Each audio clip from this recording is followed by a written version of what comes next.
dan potensi saham ini untuk kembali ke PBV 0,8 terbuka peluang yang sangat besar kalau kita lihat dari laporan keuangan yang terus bertumbuh.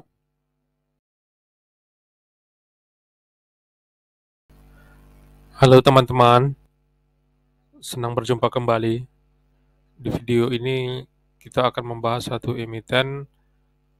Emiten tersebut adalah berkode APTO atau dikenal dengan Astra Auto Parts. Langsung saja kita masuk ke pembahasannya. Secara teknikal, saham auto ini sudah mengalami koreksi sejak tanggal 2 Desember kemarin. Sehingga saham ini berpeluang untuk mengalami kenaikan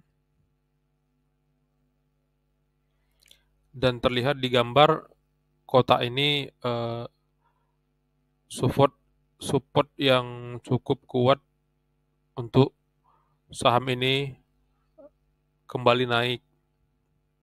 Saham ini masih berada di bawah MA20-nya, sehingga teman-teman bisa untuk pantau dulu saham ini, apakah saham ini akan masuk ke dalam kotak ini, dan kemudian sideways. Untuk itu teman-teman bisa pantau ke depannya, karena saham ini memiliki peluang untuk rebound kembali dengan support yang kalau kita lihat cukup kuat. Saham ini masih dalam posisi uptrend juga karena masih di atas MA200-nya. Kemudian kalau kita lihat dari sisi pergerakan asing dan pergerakan bandarnya, di bulan September terjadi penurunan sampai bulan November yang cukup dalam. Akan tetapi di bulan November ini terjadi akumulasi, baik itu di asing maupun di pergerakan bandarnya. Terlihat dari bandar detektor ini, broker melakukan akumulasi. Broker yang paling banyak melakukan akumulasi di bulan November kita lihat adalah broker SQ sebanyak 7,5 miliar di harga 1.491. Kalau kita lihat dari grafik MACD, saham ini masih mengalami penurunan, akan tetapi sudah berada di level bawah, sehingga untuk grafik ini melakukan balik arah, terbuka peluang. Dan kita lihat juga dari sisi stokastiknya juga sudah jenuh beli, sehingga kedepannya grafik ini juga akan mengalami kenaikan. Nah, bagi teman-teman trader mungkin bisa ditunggu dulu sampai saham ini menembus MA20-nya untuk kita bisa akumulasi. Karena kalau kita lihat dari grafik ke belakangnya, ketika dia menembus MA20, saham ini mengalami kenaikan yang cukup signifikan. Dan teman-teman trader juga harus selalu menjaga stop loss-nya untuk mengamankan modal teman-teman. Kemudian kalau kita lihat dari sisi fundamental, dari net income selama tahun 2022 ini, 3 kuartal saham ini membukukan pendapatan yang cukup besar dibanding 2 tahun sebelumnya, sehingga diprediksikan di setahunkannya itu dapatkan pendapatan sebesar 1,1 triliun.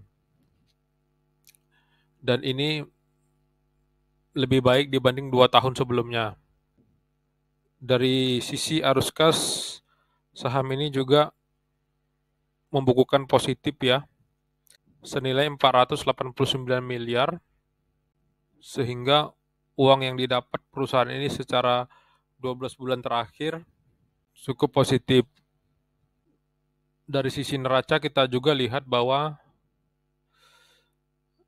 kas yang didapat saham auto ini cukup besar, senilai 2 triliun, dan itu 4 kali dari total hutang yang dimiliki saham ini, senilai 515 miliar. Bisa dikatakan saham ini secara fundamental cukup sehat, dan bagi teman-teman investor bisa mempertimbangkan saham ini untuk kembali dikoleksi. Kalau kita lihat tadi dari grafik arus kas yang masuk ke perusahaan ini mengalami penurunan di bulan Juli 2021 sampai sekarang. Ini mengindikasikan bahwa sebagian arus kas itu dimasukkan ke dalam kas perusahaan, sehingga kita lihat bahwa grafik kas dari perusahaan ini mengalami pertumbuhan sejak bulan Juli 2019 sampai sekarang. Sehingga kita bisa menganggap perusahaan ini sehat secara laporan keuangan. Dari sisi valuasi, kita bisa melihat bahwa saham ini masih under value ya, karena masih di bawah PBV 1 kalinya. Ini terlihat dari 5 tahun rata-ratanya PBV saham auto ini berada di 0,59, sempat di bulan Maret 2020 kemarin berada di PBV terendahnya di 0,31, kemudian sideways di tahun 2021 sampai 2022, dan sekarang telah menembus PBV rata-ratanya, dan potensi saham ini untuk kembali ke PBV 0,8 terbuka peluang yang sangat besar kalau kita lihat dari laporan keuangan yang terus bertumbuh. Apalagi kalau saham ini kembali ke PBV 1 kalinya, maka harga saham ini bisa mencapai di angka 2.400. Dan itu memberikan potensi keuntungan yang cukup besar apabila kita koleksi di harga sekarang. Dari sisi PER-nya, saham ini juga tergolong under value karena di bawah PER 10 kalinya. Jangka waktu 1 tahun, saham ini berada di PER 6,7 kalinya, dan itu terendah di PER min 2-nya, sehingga apabila PER-nya naik ke 9 kalinya, maka potensi peluang saham ini untuk naik juga terbuka lebar. Nah, bagi investor bisa mempertimbangkan dari sisi fundamental ini, maka saham ini sudah tergolong murah dengan laba yang terus bertumbuh, kemungkinan harga sahamnya juga akan menaik terus. Kalau kita lihat dari grafik, kembali saham ini terus mengalami kenaikan, walaupun sempat ada penurunan, tapi tetap tidak lebih rendah dari support sebelumnya. Sehingga potensi saham ini untuk terus uptrend terbuka dengan lebar. Demikianlah analisa saham auto ini. Semoga bisa memberi tambahan masukan bagi teman-teman untuk menganalisa saham auto ini. Video ini hanya merupakan analisa saham, bukan rekomendasi saham. Segala risiko menjadi tanggung jawab teman-teman sendiri, dan teman-teman harus menganalisa kembali saham ini sesuai dengan analisa teman-teman. Terima kasih dan tunggu analisa saham selanjutnya.